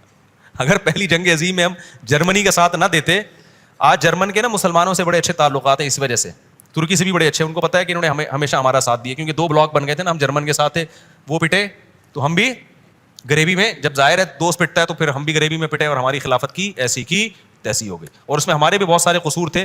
اس میں مذہبی لوگوں کا ایک بہت بڑا قصور یہ تھا کہ وہ پرانی روایات کو پکڑ کے رکھے ہوئے تھے. وہ سائنس اور ٹیکنالوجی کے میدان میں جتنی ترقی کرنی چاہیے تھی, اس ترقی میں کسی حد تک رکاوٹ بنے ہوئے تھے. بہت ساری چیزیں زمانے کے حساب سے اپڈیٹ کرنی تھی, وہ نہیں کر رہے تھے. بڑے مسائل ہیں, اور بہت سارے مسائل ہیں. تو خیر وہ خلافت کا خاتمہ ہوا, تو یہ زیادہ پرانی بات نہیں ہے. تو ہم نے دنیا پہ, یہ جو ہندوستان ہے جس میں بنگلہ دیش بھی ہے, جس میں آپ کا برما بھی ہے, جس میں پاکستان بھی, اور پورا انڈیا بھی, اس پورے خطے پہ 1000 سال کس نے حکومت کی ہے؟ ہم 20% بھی نہیں تھے, لیکن ہماری بدماشی دیکھو یار. اتنے بڑے علاقے پہ اکبر بادشاہ ہی خالی 50 سال نکال کے گیا ہے, صحیح ہے نا, جلال الدین اکبر 50 سال تو خالی اسی کے بنتے ہیں. اور ایسے ایسے ہندو کہتے ہیں بڑے ظالم تھے, نا نا نا نا نا نا نا. آج کا ہندوستان دیکھو, اور مسلمانوں نے جب حکومت کی اس وقت کا ہندوستان دیکھو. انگریز کہے گا اس وقت کا ہندوستان آج سے کروڑا گنا بہتر تھا. عالمگیر بادشاہ رحمۃ اللہ علیہ جیسے بادشاہ ہندوستان کو دیے مسلمانوں نے, جو ٹوپیوں کی سلائی کر کے بیچ کے گزارا کیا کرتے تھے. آج ہندوستان میں ہندوؤں کی تاریخ اٹھا کے دیکھو, تمہیں پتا چلے گا عالمگیر کون تھے. سمجھتا ہے یا نہیں سمجھتا؟ اور انگریزوں نے لکھا ہے کہ اتنا امن تھا, ادھر ہندوؤں کے مندر ہیں, ادھر گردوارے ہیں سکھوں کے, ادھر عیسائیوں کے چرچ ہیں, ادھر مسلمانوں کی مسجد ہے, کوئی لڑائی, کوئی آپس میں پھڈا نہیں ہوا. اتنی مسلمانوں نے مذہبی آزادی دی تھی. اور سینکڑوں وہ لڑکیاں جن کے شوہر کو کی ڈیتھ ہو گئی تو ان کو آگ میں جلانے کے لیے لے جایا جا رہا تھا, جیسے کہ ہندوؤں میں تھا. ان لڑکیوں کو بچانے والے کون تھے؟ مسلمان تھے. آپ ہسٹری پڑھو گے نا تو آپ کو پتا چلے گا مسلمانوں نے ہندوستان پہ ظلم نہیں کیا, ایسا اسٹیبل کیا ہے نا. جب آپ کے مغلوں کی حکومت تھی, ہمارے مغلوں کی, تو برطانیہ جو ہے نا, برطانیہ, اس نے پابندی لگائی تھی کہ یہ جو ہندوستان کے جو بحری جہاز ہیں نا, یہ ہماری پورٹ کے قریب سے نہ گزریں, کیونکہ یہ اتنے خاندانی بہترین جہاز ہیں کہ ان جہازوں کو لوگوں نے دیکھ لیا تو ہمارے جہاز مارکیٹ میں بکنا ختم ہو جائیں گے. ایسے ہندوستان کے انجینئر تھے. جامعۃ الرشید نے اس پہ ایک ڈاکومنٹری بنائی ہے ہندوستان کی تاریخ پر. وہ ڈاکومنٹری آپ ضرور دیکھیں, وہ ساری انگریزوں کی کتابوں سے لے کے بنائی ہے. گورے کیا کہہ رہے ہیں ہندوستان کے بارے میں جب مسلمانوں کی حکومت تھی. گورے نے آ کے نا ہندوستان کی ایسی کی, بولو تیسی کی ہے. آپ کہتے ہیں ٹرین کی پٹریاں ڈال دی اس نے. یہ پٹریاں تو وہ تو ٹرینیں ایجاد ہو رہی تھیں, یہ تو ویسے ہی ڈلنی تھی, مسلمان ڈال دیتے پٹریاں. خلافت عثمانیہ نے ابھی تک ٹرین کی پٹری ہے وہاں پہ حرم میں آتی ہے, وہ اسٹیشن جا کے دیکھ لو ترکوں کا. تو کہنے پٹریاں ڈال دی. او بھائی پٹریاں تو انہوں نے ڈالی, سڑکیں بنا دی. جو یہاں سے خزانے لے کے گئے ہیں نا, وہ جو برطانیہ نے ترقی کی ہے وہ ہمارے ہی نوالے چھین کے ترقی کی ہے. آج بڑے بڑے ہیں, kindly nice to meet you, ٹوپی ڈرامے کر رہے ہیں. ٹھیک ہے, بہت اچھے ہیں اخلاقی لحاظ سے, میں نہیں, کیونکہ مجھے ویزا بھی چاہیے برطانیہ کا. خیر وہ میرے بیان نکال لیتے ہیں. لیکن یہ جو ہے نا, یہ سارا خون کس کا ہے؟ یہ ہماری رگوں سے نا خون نچوڑ کے برطانیہ ٹرانسفر کیا گیا ہے.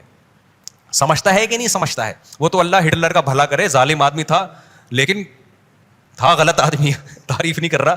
لیکن ہٹلر سے ہمیں یہ فائدہ ہو گیا کہ ہٹلر جب اٹھا اس نے پوری دنیا میں قبضہ کرنے کی ٹھانی, تو برطانیہ کی بھی ایسی کی تیسی کی. اس نے برطانیہ کو شکست تو نہیں دے سکا, لیکن ایسے تابڑ توڑ حملے کیے کہ برطانیہ کمزور ہو گیا اور وہ ہندوستان پہ اپنا تسلط برقرار نہیں رکھ سکا. اگر ہٹلر مسلمان ہوتا, دعائے مغفرت تو پھر بھی نہیں کرتا, ظالم بہت تھا بہرحال, ٹھیک ہے. لیکن بہرحال یہ ضرور کہتا ہے اللہ ایک نیکی اس کو کم از کم اس کے اعمال میں ڈال دے, کہ غلط کیا اس نے, لیکن اس غلط کا ایک فائدہ ہمیں ہو گیا کہ وہ برطانیہ کمزور ہو گیا اور پتلی گلی سے نکل گیا. اس کے بعد برطانیہ جاتے جاتے بھی ایسا کام کر کے گیا ہے نا, انڈیا پاکستان کو لڑا کے چلا گیا.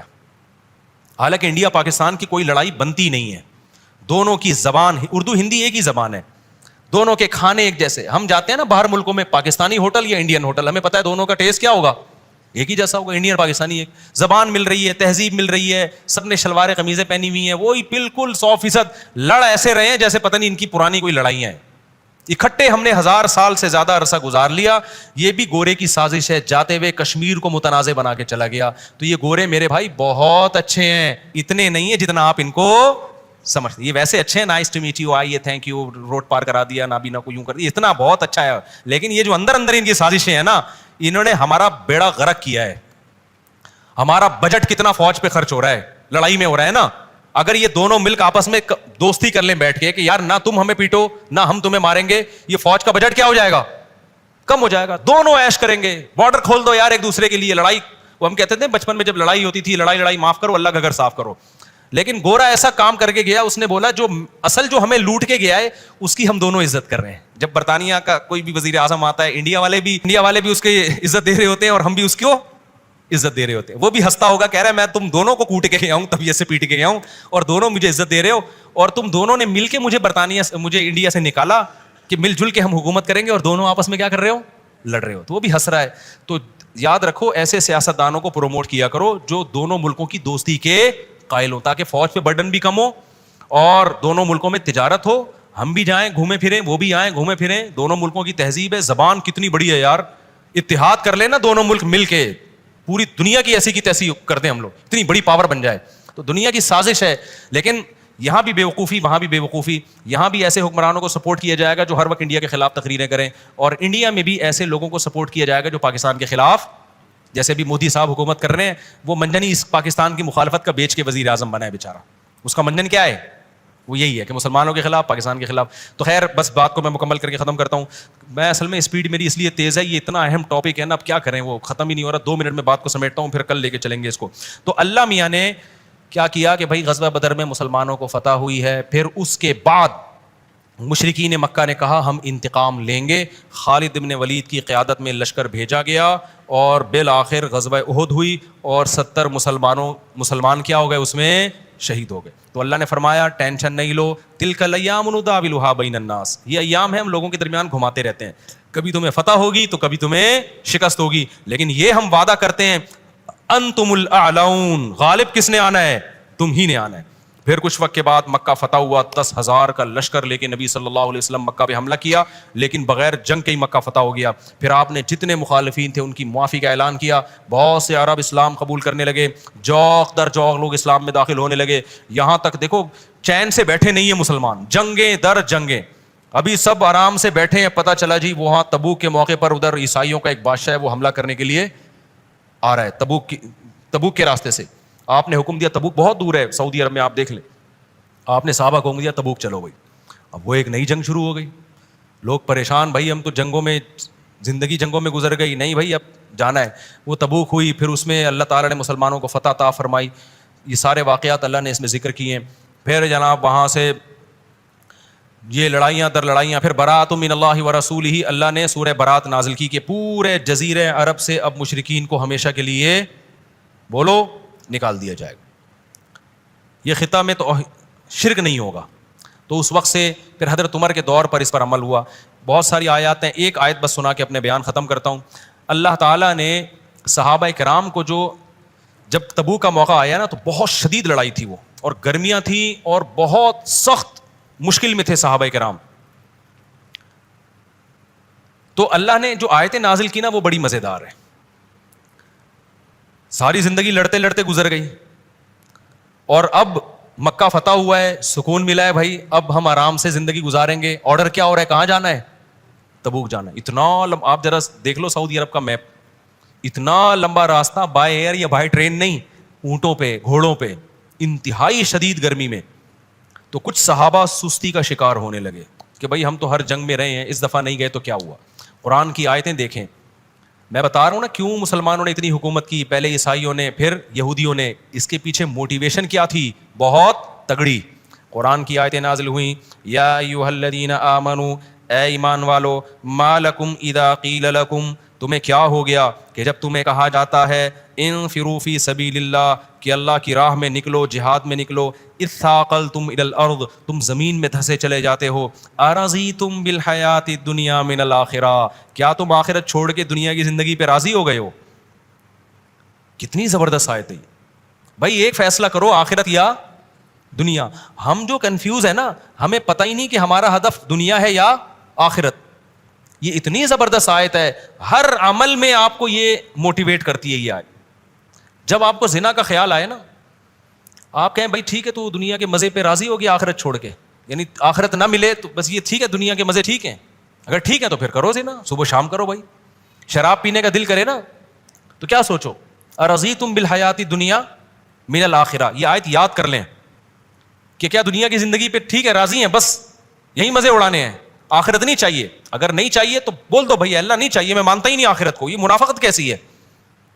یہ ان صحابہ کو بتایا جا رہا ہے جو ہمیشہ نبی کے ساتھ جنگوں میں شریک رہے ہیں. اب سوچ رہے ہیں کہ اب ایک دفعہ نہیں گئے تو کیا ہوا. اللہ کہہ رہے ہیں نہیں گئے تو کیا ہوا. اس کا مطلب تم کیوں نہیں جا رہے؟ اس لیے نہیں جا رہے کہ تمہارے کھجوروں کے باغ پکے ہوئے ہیں, تم سکون اطمینان چاہتے ہو, دنیا کے مزے چاہتے ہو. تو اگر چاہتے ہو تو فما متاع الحیات الدنیا فی الآخرۃ الا قلیل. یاد رکھو دنیا کی زندگی آخرت کے مقابلے میں بہت تھوڑی ہے, کچھ بھی نہیں ہے یہاں کے مزے. تو میں بار بار کہتا ہوں اپنے آپ سے بھی آپ سے بھی, دیکھو مسلمان ہو تو ایک فیصلہ کرو, آخرت پر ایمان رکھتے ہو یا نہیں رکھتے. نہیں رکھتے نا, پھر گوروں کی طرح زندگی گزارو, پھر تو کچھ ہے ہی نہیں بھائی. پھر تو وہ شخص کامیاب ہے جو مزے میں ہے, جس کا 1000 گز کا بنگلہ ہے, جس کا بڑا بہترین بزنس ہے, جس کی سوسائٹی میں عزت ہے. گھر میں تو مشکل سے ہی ہوتی ہے, لیکن سوسائٹی میں کیا ہے بولو, عزت ہے, اور جس کی صحت اچھی ہے تو بس وہ کامیاب ہے. لیکن اللہ کیا کہہ رہا ہے, فما متاع الحیات الدنیا فی الآخرۃ الا قلیل. اللہ صحابہ کو کہہ رہا ہے کہ ٹھیک ہے تم اس جنگ میں نہ جاؤ, کھجوروں کے باغ پکے ہوئے ہیں, تم ریسٹ کرنا چاہتے ہو, دنیا کے تھوڑے سے مزے لینا چاہتے ہو. ایک بات یاد رکھو, یہ تھوڑے سے مزے آخرت کے مقابلے میں بہت بولو تھوڑے, بہت تھوڑے ہیں. یہ آیت صرف جہاد میں موٹیویشن کا ذریعہ نہیں بنتی, ہر موقع پہ ذریعہ بنتی ہے. اس آیت کو سن کے صحابہ کو ایسا جوش آیا کہ اللہ ہم نے اس دنیا کا کیا کرنا ہے, ہم جائیں گے. اور گئے. پھر جب واپس آئے ہیں تو ان کے فضائل میں جو قرآن میں آیتیں نازل ہوئی ہیں وہ سن کے کیسا خوش ہوتے ہوں گے, اور قیامت تک وہ آیتیں قرآن میں پڑھی جاتی رہیں گی. لاکن الرسول, ایک طرف منافقین ہیں پیچھے رہ گئے, اللہ کہتے ہیں لاکن الرسول, لیکن رسول نے کیا کیا, والذین آمنوا معہ, جو رسول کے ساتھ ایمان والے لوگ ہیں, جاہدوا معہ, انہوں نے نکل کے جہاد کیا. اولئک, اللہ تعالیٰ فرماتے ہیں کہ اعد اللہ لہم جنات تجری, ان قریب اللہ ان کو ایسے باغات میں داخل کرے گا, تجری من تحتها الانہار, جن کے نیچے نہریں بہتی ہیں, خالدین فیہا, ہمیشہ جوانی, کبھی موت نہیں آئے گی. پھر آگے اللہ فرماتے ہیں ذالک الفوز العظیم, اے ایمان والو یہ بہت بڑی کامیابی ہے, چھوٹی کامیابی نہیں ہے یہ. انفروا خفافا وثقالا، ہلکے ہو یا بوجھل ہو نکلو اللہ کی راہ میں، کیونکہ نہیں نکلو گے دشمن کھا جائے گا تمہیں، تمہاری محنت ضائع کر دے گا، نکلنا پڑے گا تمہیں اللہ کے راستے میں. کیسی زبردست. تو یہ آیت یاد کر لیں، ارضیتم بالحیات الدنیا من الآخرہ فما متاع الحیات الدنیا فی الآخرۃ الا قلیل. یہ پوری آیت یاد کر لیں. کیا تم آخرت چھوڑ کے اس دنیا کے چند ٹکوں پہ راضی ہو گئے ہو؟ اگر ہو گئے ہو فما متاع الحیات الدنیا فی الآخرۃ الا قلیل، تو سمجھ لو کہ دنیا کی زندگی آخرت کے مقابلے میں تھوڑی نہیں ہے بلکہ بہت تھوڑی ہے. آج جس کو پوری دنیا بھی ملی ہوئی ہے نا، بدماشی کر کے زندگی گزار رہا ہے، کل اس کا انا للہ ہونے والا ہے. تو کوئی ٹینشن نہیں، مسلمان دنیا سے دل بالکل بھی نہیں لگاتا. اس رمضان میں ایک کام کر لو، بس آخری بات، سچی مچی کی آخری بات، ایک کام یہ کر لو، اس دنیا کو لفٹ کرانا چھوڑ دو. سمجھ رہے ہو کیا کرو؟ لفٹ کرانا. کسی کی بڑی گاڑی ہے، دعا دو، یہ نہیں کہ اس کو بولے یہ کچرا ہے کچرا، ایسا بھی نہیں، یہ بھی ٹھیک نہیں ہے. کوئی بڑا بینک بیلنس ہے، اس کا کاروبار کروڑ پتی آپ کو بتا رہے، آپ بولو ماشاء اللہ، اللہ عزت دے اور ترقی دے. دل میں یہ کرو کیا ہے؟ کچھ بھی نہیں ہے یار. قارون سے زیادہ ہے بھائی، قارون سے زیادہ. تو کہاں گیا قارون؟ انا للہ ہو گیا، مرا ہوا ہے. کوئی کیا میری چودراہٹ، میری حکومت یہاں بھی میری چلتی ہے، وہاں بھی میری، ماشاء اللہ اللہ اور ترقی دے. دل میں بولو کہ بھائی فرعون سے زیادہ ہے. دل میں، اس منہ پہ نہیں بولنا، رکھ کے چماٹ لگائے گا وہ. بولو بھائی فرعون سے بھی زیادہ ہے، دل میں بولو، تاکہ آپ کے دل میں دنیا کی محبت نہ آئے، دنیا کی محبت آپ کے دل میں نہ آئے. اس رمضان میں یہ فیصلہ کر لو، اس دنیا کی محبت کو کیا کہاں بھیجنا ہے؟ تیل لینے بھیجنا ہے. ایسی کی تیسی یار، کوئی دو ٹکے کی نہیں ہے. دنیا رکھو ضرور، دل میں گھسنے نہ دو. دل میں گھسنے کا مطلب آپ غریب کو بے سے بغیرت سمجھنا شروع کر دو، اور کیا کیا ہے، یو سے الو سمجھنا شروع کر دو. جو آج کل فیس بک یوٹیوب پہ نا غریبوں کو بڑا تانے دیے جا رہے ہیں. او بھائی یہ غریب اگر عمل اچھا ہے، خدا کی قسم کروڑہا گنا خوش قسمت ہے. اور مالدار جس کا عمل ٹھیک نہیں ہے، کچھ بھی نہیں ہے، تھوڑے دنوں میں مر جائے گا. اور مالداروں میں ٹینشن کا ریشو غریبوں سے زیادہ ہے، ڈپریشن زیادہ ہے، کیونکہ سب کچھ ہے نا، تو اب سمجھ میں نہیں آتا اب کریں کیا. اب دسترخوان میں 20 چیزیں آ گئی، تو بوفے میں ٹینشن ہوتی ہے کہ نہیں ہوتی؟ بوفے میں ٹینشن ہوتی ہے، یہ کھاؤں، بٹیر بھی کھانے ہیں، مچھلی بھی کھانی ہے اور چکن بھی کھانا ہے، کیا کھائے آدمی؟ تو تھوڑا تھوڑا سب کھا کے کسی کام کا نہیں رہتا. غریب کو انتہائی شدید بھوک کے بعد دال چاول ملتے ہیں، اس کو پتہ ہے یہی پھوڑنا ہے، شروع میں بھی یہی اور اینڈ بٹ لک میں چبا چبا کے کھاتا ہے. وہ ایسے چبا چبا کے کھائے گا نا، مزہ آئے گا اس کو. تو یہ جو زیادہ دولت ہے نا، یہ نعمت اس وقت ہے جب اللہ کی مرضی میں استعمال ہو، پھر نعمت ہے. پھر دولت مند غریب سے آگے نکل جائے گا قیامت کے دن، کیونکہ اس کو وہ زیادہ خیر کے کاموں میں خرچ کر رہا ہے. لیکن عام طور پہ جب دولت آتی ہے تو یہ نعمت ملتی نہیں ہے. تو اس لیے رمضان میں ایک فیصلہ کر لو کہ دنیا کو لفٹ کرانا چھوڑ دو. وہ کہہ نا 1000 گز کا بنگلہ، فلانا بنگلہ، ڈمکانا بنگلہ، بولو مٹی ہے بھائی. تبلیغ والے کہتے ہیں مٹی کی 2 قسمیں ہیں، دیر آر 2 ٹائپس آف مٹی، ایک کھڑی مٹی اور ایک پڑی مٹی. ایک یوں ہوتی ہے اور ایک سائنسدان اسے یوں بنا کے جہاز بھی وہ لوہا بھی زمین سے ہی نکلتا ہے نا. ایک ہوتا ہے ذرا وہ پروفیشنل طریقے سے راکٹ بنا کے خلا میں پھینک دیا ہے. کیا ہے فن ہے بھائی، راکٹ نے بھی بالآخر اوپر ہی پھٹ جانا ہے یا نیچے آ کے پھٹ جائے گا. نہیں تو جس نے جو راکٹ میں بیٹھ کے گیا ہے وہ بالآخر قبر میں ہی جائے گا نا. وہ اس کا مطلب یہ نہیں کہ سائنسی ترقی چھوڑ دو، دل لگانا چھوڑ دو. ویسے ہی مسلمان راکٹ نہیں بنا رہے، پتہ چلا اور ہی پیچھے ہٹ گئے. تو دل لگانا چھوڑ دو. 2 ٹکے کی ہے، 2 ٹکے کی. یہ کام بھی اگر رمضان میں ہو گیا نا، ایک تو ڈپریشن سے نجات ملے گی. اور بار بار یہ آیت سوچا کرو، ارضیتم بالحیات الدنیا من الآخرہ، کیا دنیا کی زندگی پر راضی ہو گئے آخرت چھوڑ کے؟ فما متاع الحیات الدنیا فی الآخرۃ الا قلیل. تو سمجھ لو دنیا کی زندگی آخرت کے مقابلے میں بہت تھوڑی ہے، کچھ بھی نہیں ہے. اصل آخرت ہے بھائی، ہم آخرت پر ایمان لانے والے لوگ ہیں، ہم دنیا کو لفٹ کرانے والے لوگ نہیں. مفتی صاحب آج کل تراویح میں امام اور مقتدیوں نے ہاتھوں میں قرآن موبائل لیے ہوئے ہوتے، یہ جائز نہیں ہے. اس کی دلائل پھر میں بیان کروں گا انشاءاللہ. بعض عرب علماء اس کے قائل ہیں لیکن جمہور اس کے قائل نہیں ہے. ویسے بھی آپ دیکھو نا ایک بات، اگر اس کی عمومی ایک روایت ہمیں ملتی ہے، لیکن اگر اس کی عمومی اجازت ہوتی تو خلفائے راشدین کے دور میں جو ابی ابن کعب کے پیچھے لوگوں نے نماز پڑھنا شروع کی، وہ تو اس لیے کی نا کہ ہم حافظ نہیں ہیں، یہ حافظ ہیں. ورنہ صحابہ کیا کرتے؟ وہ پھر ہر آدمی قرآن لے کے خود تلاوت کرنا شروع کر دیتا. کیونکہ جس کو قرآن پڑھنا آتا ہو نا رمضان میں، اس کے لیے افضل یہ ہے کہ وہ خود پڑھے.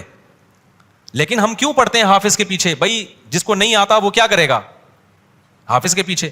تو اگر یہ اس طرح سے عمومی اجازت ہوتی جیسے کہ آج کل رواج ہوتا چلا جا رہا ہے، تو پھر تو سارے صحابہ میں ایسے ہی پڑھ رہے ہوتے بیٹھ کے. پھر حضرت ابی ابن کعب کو قاری بنا کے اور حافظ بنا کے آگے کھڑے کرنے کی مصلی پہ کیا ضرورت تھی؟ تو اس لیے ٹھیک ہے فقہ حنبلی میں اس کی ان کی نظر میں جائز ہے، لیکن جمہور اس کے قائل نہیں ہے. تو ایک فقہ کو فالو کریں تمیز سے، پھر اسی کو فالو کریں، یہ نہیں کہ آدھا وہاں سے آدھا وہاں سے. تو ایک صاحب مجھے کہنے لگے کہ میں جو ہے نا کیکڑا کھاتا ہوں کیونکہ سمندر کی ہر مخلوق حلال ہے. تو میں نے کہا امام حنیفہ کے نزدیک حلال نہیں ہے، اور اس کے یہ دلائل ہیں، خالی ہوائی بات نہیں، اس کے دلائل بھی ہیں. کہہ رہے نہیں جی وہ تو پانی کی جو مخلوق ہے. میں نے کہا کیکڑا تو پانی سے باہر بھی رہتا ہے، اندر تھوڑی ہے، باہر بھی آتا ہے. انہوں نے کہا نہیں وہ ان کے نزدیک جائز ہے. وہ قرآن کی آیت پیش کی، میں نے اس کے جواب دیے لیکن ان کی کھوپڑی میں نہیں آئے. میں نے کہا پھر مگرمچھ بھی کھاؤ. کہہ رہے ہیں کیوں مگرمچھ؟ میں نے کہا مگرمچھ بھی پانی میں بھی رہتا ہے، پانی سے باہر بھی آتا ہے. جو کیکڑے کے حلال ہونے کے دلائل ہیں وہی دلائل کس کے ہیں؟ مگرمچھ کے. وہاں ایک دم کھوپڑی گھومنا شروع ہو جاتی ہے. اس کا مطلب آپ کا مقصد دلائل کو فالو کرنا نہیں ہے، آپ کا کیکڑا کھانے کا دل چاہ رہا ہے، سوپ پینے کا دل چاہ رہا ہے، تو کبھی شافی بن جاتا ہے، کبھی مالکی بن جاتا ہے، کبھی اہل حدیث بن جاتا ہے، کبھی کیا بن جاتا ہے. دلائل کی بات کرنی ہے تو پھر پورے دلائل کو فالو کرو. مگرمچھ بھی پھر حلال ہونا چاہیے. تو ابو حنیفہ کا موقف جو ہے نا بہت ہی خاندانی موقف ہے. امام ابو حنیفہ کے دلائل میں پتہ ہے کیا ہوتا ہے؟ پہلی دفعہ میں سمجھ میں نہیں آتے، وہ لگتا ہے قرآن حدیث کے خلاف ہے، لیکن جب آپ ڈیپ میں جاؤ گے نا تو لگتا ہے کہ ابو حنیفہ نے جو بات کی ہے نا بہت سوچ سمجھ کے کی ہے، جلد بازی میں فتویٰ نہیں دیا انہوں نے. سمجھتا ہے کہ نہیں سمجھتا ہے؟ اسی وجہ سے آدھی سے زیادہ امت نے ابو حنیفہ کو فالو کیا ہے. تو ہمارے نزدیک سمندر کی صرف مچھلی حلال ہے، اور دلیل اس کی حدیث ہے احلت لنا میتتان السمک والجراد. ہمارے لیے دو مردار حلال ہیں، ایک مچھلی اور ایک ٹڈی. اس کے علاوہ سارے مردار کیا ہیں؟ حدیث سے صاف پتہ چلتا ہے کیا ہیں، باقی سارے مردار حرام ہیں. تو مچھلی بھی مردار ہی ہے نا، ذبح کی بغیر نکلتی ہے، تو سارے ایسے ہی ہیں. سمندر کی مخلوق کو ذبح تھوڑی کیا جاتا ہے.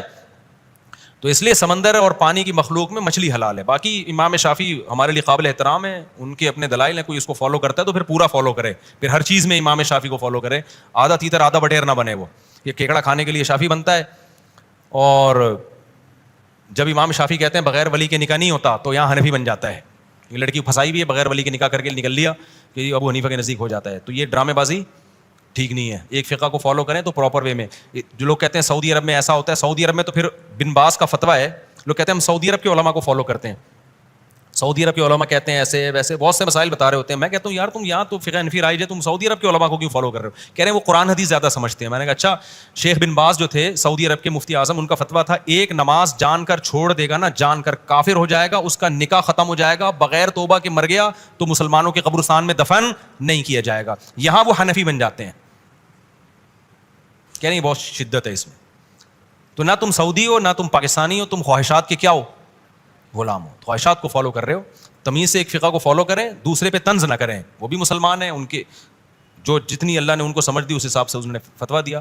تو یہ شریعت کا حکم ہے کہ انتظام کو برقرار رکھنا پڑے گا، اور اس کے بغیر پاسبل نہیں ہے، ممکن نہیں ہے. اس پہ پھر میں کبھی تفصیل سے بعد میں کروں گا انشاءاللہ. صلو علی الحبیب. آج میں نے اسپیڈ بہت جلدی بڑھائی ہے، لیکن قرآن کی ان آیتوں کو ہم نے کور نہیں کیا، زیادہ تمہید میں وقت گزر گیا ہے. کل سے میں انشاءاللہ کوشش کروں گا کہ جو قرآن کے مضامین ہیں نا، تمہید سے ہٹ کر ڈائریکٹ ان مضامین کو فوکس کروں، تاکہ تراویح میں جو پڑھا ہے نا اس کا